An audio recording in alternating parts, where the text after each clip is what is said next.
জীবনে ক্ষমা চাওয়া তাও কিছুটা সহজ, ক্ষমা করতে পারা অত্যন্ত কঠিন। ক্ষমা দুই অক্ষরের এই শব্দ হতে পারে, কিন্তু অত্যন্ত বড় এই শব্দ, অত্যন্ত গুরুত্বপূর্ণ এই শব্দ। কখনো কখনো অন্য কাউকে ক্ষমা করে দেওয়া তাও কিছুটা সহজ কাজ, কিন্তু নিজেকে ক্ষমা করতে পারা অত্যন্ত কঠিন হয়ে দাঁড়ায়। অতীতে যদি আমাদের এমন কোনো ভুল হয় যে কারণে আমরা নিজেকে ক্ষমা করতে পারি না, অনেক সময় এমন কিছু ভুল করে বসি যে বিষয় শুধু আমরাই জানি, কিন্তু আমরা নিজেকে ক্ষমাই করতে পারি না। আর আমাদের বিকাশ সেখানে স্তব্ধ হয়ে যায়। কারণ যদি আপনি ক্ষমা করতে না শেখেন, নিজেকে ক্ষমা যদি না করতে পারেন, তাহলে তা আপনার জীবনের সবথেকে বড় বাধা হয়ে দাঁড়াবে। সেই জন্য জীবনে অবশ্যই শিখুন যে কিভাবে নিজেকে ক্ষমা করতে হয়, আর শিখুন যে আগের করা ভুল আবার কি করে না করা যেতে পারে। এই মন হালকা হবে আর প্রসন্ন হয়ে বলবে, রাধা রাধা। আজ আমি আপনাকে একটা ছোট্ট কাহিনী শোনাব। একবার আমি, রাধা আর দাদা, আমরা তিনজনে মিলে লুকিয়ে একটা উপবনে গেলাম আম পেড়ে খেতে। অনেক পরিশ্রম করে আমরা ওখানে পৌঁছলাম, আর আমরা আশ্চর্যচকিত হয়ে গেলাম এটা দেখে যে এবার তো আম পাকেইনি। এবার দাদা কি করলেন, একটা আম পাড়লেন আর সেটা চাখলেন, আর উনি নিরাশ হয়ে পড়লেন।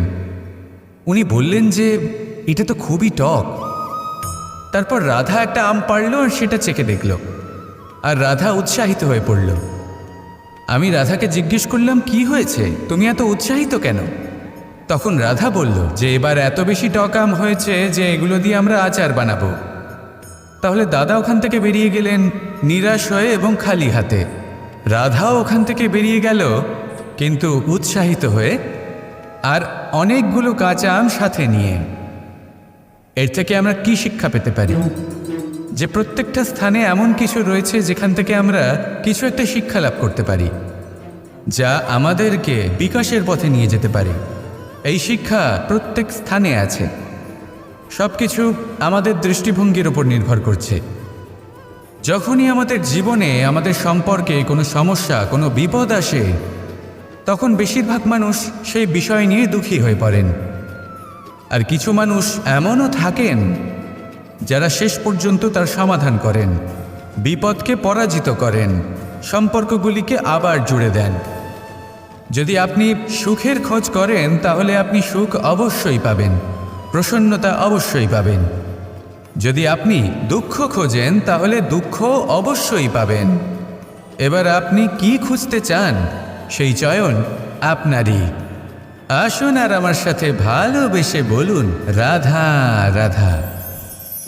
মুঠো হাতের শক্তি বেশি, মুঠো খুললেই তা দুর্বল।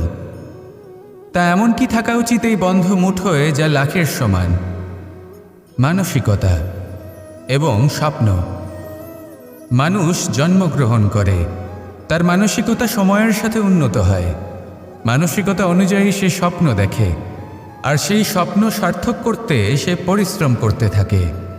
কিন্তু খুব গুরুত্বপূর্ণ একটা কথা আছে যা আপনার মনে রাখা উচিত। আপনার এই মানসিকতা, আপনার এই স্বপ্ন, তা যেন আপনার নিয়ন্ত্রণে থাকে। আপনার বন্ধ মুঠোয় যেন এর লাগাম থাকে, আপনি যেন এর প্রভু হন। যদি তা হয় তবেই আপনি লাভবান হবেন। যদি এরা আপনাকে নিয়ন্ত্রণ করতে থাকে, যদি আপনার মুঠো খুলে যায়, না পথ আপনার নিয়ন্ত্রণে থাকবে, না মানসিকতা থাকবে, না স্বপ্ন নিয়ন্ত্রণে থাকবে। আর যদি তাই হয় তাহলে আপনি আপনার ভবিষ্যৎ নষ্ট করে ফেলবেন। তাই নিয়ন্ত্রণ করতে শিখুন নিজের বিচার বুদ্ধি, নিজের মানসিকতা, নিজের স্বপ্নকে। নিজের এই স্বপ্ন পূরণ করুন, আর আমার সাথে ভালোবেসে বলুন, রাধা রাধা। যত শক্তিশালী এই মন, তত শক্তিশালী এই শরীরও। এই যে আমাদের শরীর, এটা আসলে কি? এ হলো একটা রথের মতো। আর একটা রথ ততক্ষণ চলতে পারবে না যতক্ষণ না তাকে কোনো সারথি চালাবে। এই মন হলো শরীরের সারথি। এবার ভাবুন, যদি এই সারথি শক্তিহীন হয়, দুর্বল হয়, তাহলে এই রথের কি হবে? এটা উচিত পথে চলতে পারবে না, উচিত গতিতে চলতে পারবে না, মন মতো স্থানে এটা পৌঁছতেও পারবে না। সেই জন্য মনের শক্তি অত্যন্ত প্রয়োজনীয়। এবার মনের শক্তি আমরা কোথা থেকে লাভ করি? দৃঢ়তার শক্তি থেকে। এবার এই শক্তি আমরা কিভাবে বাড়াতে পারি? আমরা প্রতিদিন কিছু নতুন স্থির করি, কিছু ছোট কিছু বড়। আর যেই আমরা নতুন কিছু পূর্ণ করি, আমাদের মনের শক্তি বেড়ে যায়। আর যদি পূর্ণ না করতে পারি, মনের শক্তি কমে যায়। একটা দেওয়ালের মতো ছোট ছোট ছোট ছোট শিলা আমরা একটার পর একটা স্থাপন করে একটা দেওয়াল তৈরি করি। এতগুলো পাথর যখন একত্রিত হয়ে যায়, তখন এমন এক দেওয়াল তৈরি হয় যাকে ভাঙা প্রায় অসম্ভব হয়ে দাঁড়ায়। সেরকমই হয় মন এবং দৃঢ়তা। ছোট ছোট কাজ করে নিজের লক্ষ্য পূর্ণ করুন। এই লক্ষ্য যদি পূর্ণ হয়, তবে মনের শক্তি বাড়বে। কিছুটা এইভাবে যে যত বড়ই বিপদ আসুক না কেন, সেই বিপদ নিজে হার মেনে নেবে, কিন্তু আপনার মন ততটাই শক্তিশালী থাকবে।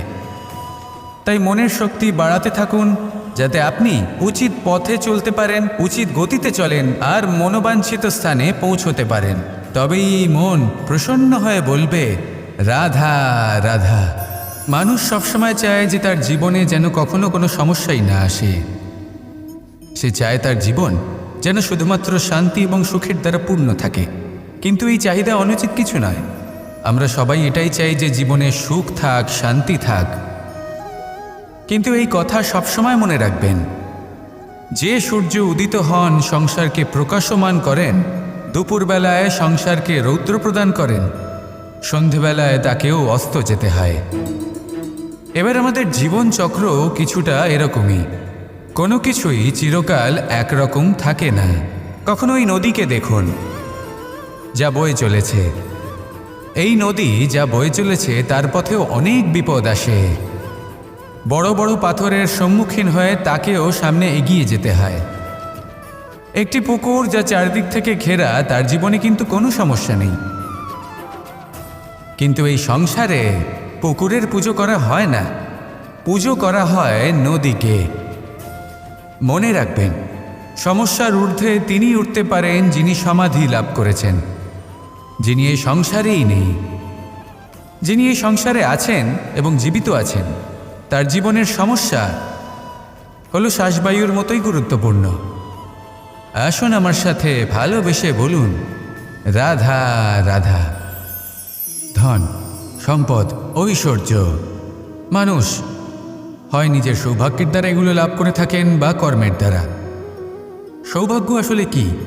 গ্রহের দশা যা প্রত্যেক মুহূর্তে বদলাতে থাকে। কর্মের মাধ্যমে যখন আপনি ধন অর্জন করেন, তখন সেই ধন আপনার আগামী প্রজন্ম লাভ করে। সেটা হয় সে ভোগ করে বা তার জন্য তার ভোগান্তি হয়। আর এটা নির্ভর করছে আপনার কর্মের ওপরে। কী কর্ম করেছেন আপনি সেই ধনকে লাভ করার জন্য। যদি আপনি সৎপথে চলেন, নিষ্ঠা ভরে আপনি কর্ম করে থাকেন এবং তার ফলে আপনি ধন অর্জন করে থাকেন, তাহলে আপনার আগামী প্রজন্ম সেটা ভোগ করবে, সেটা প্রয়োগ করবে নিজের বিকাশের জন্য। কিন্তু যদি আপনি কুকর্ম করে থাকেন, কোনো রকম ছলনা করে থাকেন এই ধন লাভ করার জন্য, তাহলে 100% আপনার আগামী প্রজন্মকে এর জন্য ভুগতেই হবে। তাহলে আপনি কি চাইবেন? যে আপনার আগামী প্রজন্ম সুখ ভোগ করবে, নাকি আপনার কুকর্মের পরিণাম ভোগ করবে? নির্বাচন আপনারই। আসুন আমার সাথে ভালোবেসে বলুন, রাধা রাধা। এই সংসারে যখনই কোনো সমস্যা আসে, তখন আমরা আমাদের সবথেকে বড় সম্বলের কাছে আশ্রয় খুঁজি, তা হলো আমাদের বিশ্বাস। এবার প্রশ্ন হলো এটাই যে এই বিশ্বাস কার ওপর করা যেতে পারে? পরিবারের ওপর, বন্ধুর ওপর, নাকি তাদের ওপর বিশ্বাস করা উচিত যাদেরকে আমরা কখনো সঙ্গ দিয়েছি? দেখুন, এই সংসারে বিপদের সম্মুখীন হলে কে আপনাকে সাহায্য করবে সেটা নির্বাচন করা আপনার হাতে নেই। সেটা সেই সকল ব্যক্তির উপর নির্ভরশীল যে তারা আপনাকে সাহায্য করবে নাকি করবে না।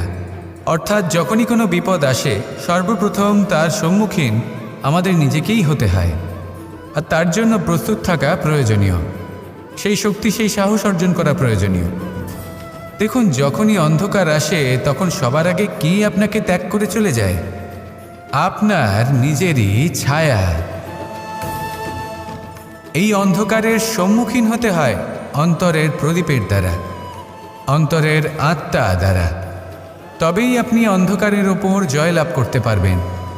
সেই জন্য যে বিপদই আসুক না কেন, নিজেকে তার জন্য প্রস্তুত রাখা উচিত। সেই সাহস নিয়ে আসুন।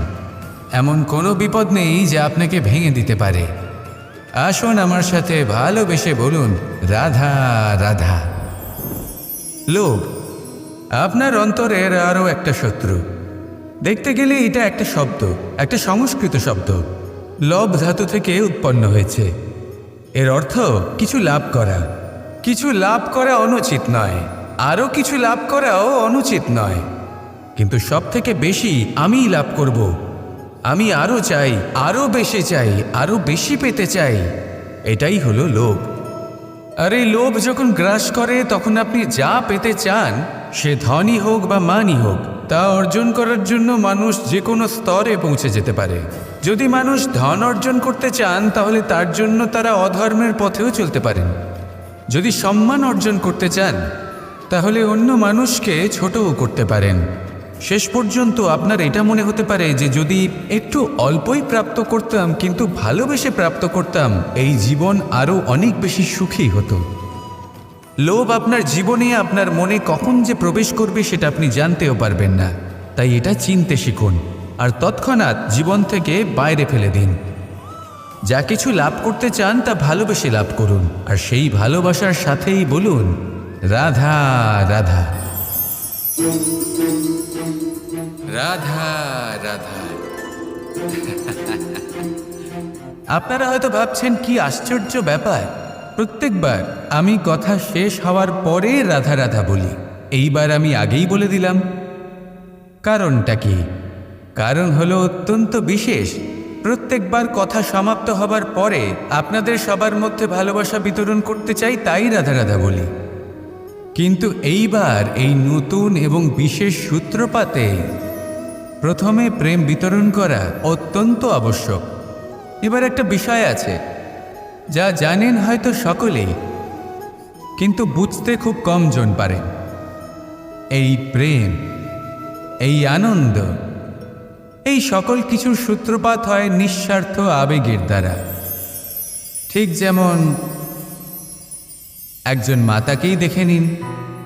যখনই একজন মাতা সন্তানকে জন্ম দেন তখন এই সংসার ভুলে যায় যে তার জন্য এটা একটা নতুন জন্ম। কারণ একজন নারী তখন একজন মাতৃরূপে নতুনভাবে জন্ম নেন। একজন নারী স্ত্রী ও গৃহবধূ রূপে কিছু অধিকার লাভ করে থাকেন, কিন্তু তিনি যখন মা হয়ে যান তখন তিনি শুধুই দান করতে শেখেন। নিজের সন্তানের জন্য কত কিছুই না করেন, তাকে বাৎসল্যের সাগরে ভাসিয়ে নিয়ে যায়। এই সংসারে রাজকুমার জন্ম নিতেই পারেন, তাকে রাম এবং লক্ষ্মণ কিন্তু মায়েরাই বানিয়ে তোলেন। একজন গোয়ালা জন্ম নেয়, তাকে দ্বারকাধীশ একজন মাই বানিয়ে তোলেন। পিতা হলেন সেই পর্বত যার একটা অংশ হলো তার সন্তান, কিন্তু মা হলেন সেই শিল্পী যিনি একটা পাথরকে খোদাই করে এমন এক মূর্তি গড়ে তোলেন যাকে সকলে পূজনীয় মনে করেন। তাহলে স্মরণ করুন সেই সকল মুহূর্ত যেগুলি আপনি নিজের মাতার সাথে অতিবাহিত করেছেন। অনুভব করতে পারবেন যে কিভাবে এক মুহূর্তেই এই মন প্রফুল্ল হয়ে ওঠে। এবারের কারণ কি? এর কারণ হলো এই জীবনের আসল দ্বারই হলো মমতা।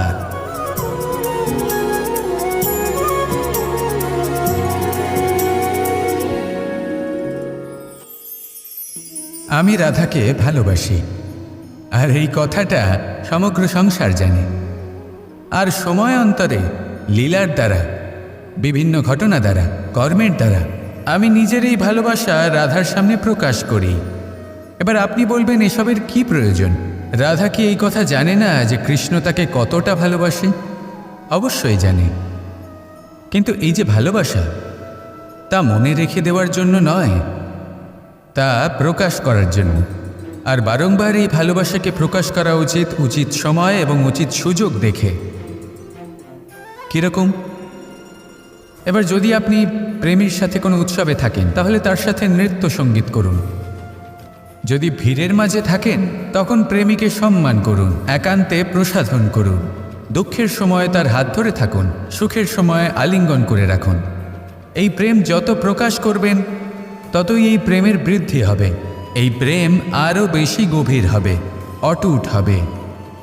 তাই এই প্রেমকে মনে নয়, আপনার জীবনে স্থান দিন। মন খুলে প্রকাশ করুন আর আমার সাথে ভালোবেসে বলুন, রাধা রাধা। আমার কাছে যশোদা মা যেমন, আমার কাছে দেবকী মা যেমন, আমার কাছে ঠিক তেমনই হলেন গোমাতা। এবার ভেবে দেখার বিষয় হলো এটা, যে এই সংসারে অসংখ্য প্রাণী আছে। একজন গাইকে একজন মায়ের মর্যাদা কেন দেওয়া হয়? তাহলে এর অনেকগুলো কারণ আছে।